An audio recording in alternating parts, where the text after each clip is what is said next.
चौथे क्वार्टरली में भारत का चालू खाता 13.5 अरब डॉलर सरप्लस में है। ताज़ा आंकड़ों के मुताबिक भारत का चालू खाता जो कि करेंट अकाउंट है, जो चौथे तिमाही में 13.5 अरब डॉलर जीडीपी का, जो कि 1.3% आता है।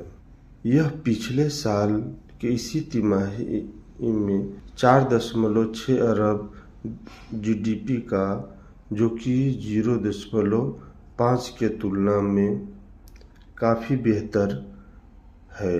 इस बढ़ोतरी का मुख्य कारण है सेवा क्षेत्र, निर्यात क्षेत्र में उछाल, जो कि विदेशों में काम करने वाले भारतीयों से मिलने वाली रकम रिमिटेंस में बढ़ोतरी होता है।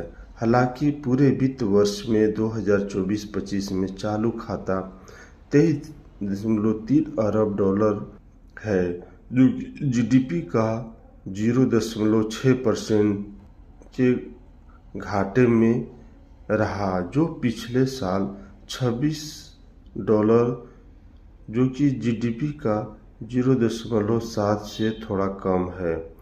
आरबीआई की ओर से जारी भारत में बैलेंस ऑफ पेमेंट रिपोर्ट के अनुसार मार्च तिमाही में व्यापारी घाटा डिफरेंस 59.5 अरब रहा, जो पिछले साल के समान तिमाही में 52 अरब डॉलर था। हालांकि यह दिसंबर 2024 तिमाही में 69 अरब डॉलर से कम है। इस दौरान सेवा निर्यात में मजबूती देखी गई है, जिससे नेट सर्विस रसीद 53 अरब डॉलर तक पहुंच गई है, जो पिछले साल के समान तिमाही में 42 अरब डॉलर थी। खासकर बिजनेस और कंप्यूटर सेवा में निर्यात में साल दर साल अच्छी बढ़ोतरी हुई है। रिमिटेंस और निवेश में आय में बदलाव, विदेशों में काम करने वाले भारतीयों से आने वाली रकम भी इसी तिमाही में बढ़कर 33 अरब डॉलर हो गई है, जो पिछले साल के समान अवधि में 31 अरब डॉलर थी। इसके अलावा प्राइमरी इनकम खाते में निवेश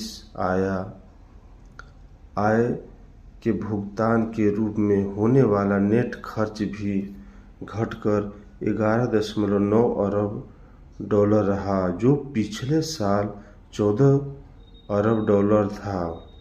वित्त खाते की बात करें तो प्रत्येक विदेशी निवेश एफडीआई में इस तिमाही में सिर्फ 400 मिलियन डॉलर का निवेश आया, जो पिछले साल के समान तिमाही में 2.3 अरब डॉलर था।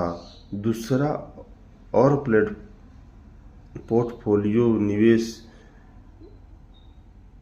में 5.9 अरब डॉलर का नेट आउटफ्लो देखा गया, जबकि पिछले साल इस दौरान 11.4 अरब डॉलर का नेट इनफ्लो था।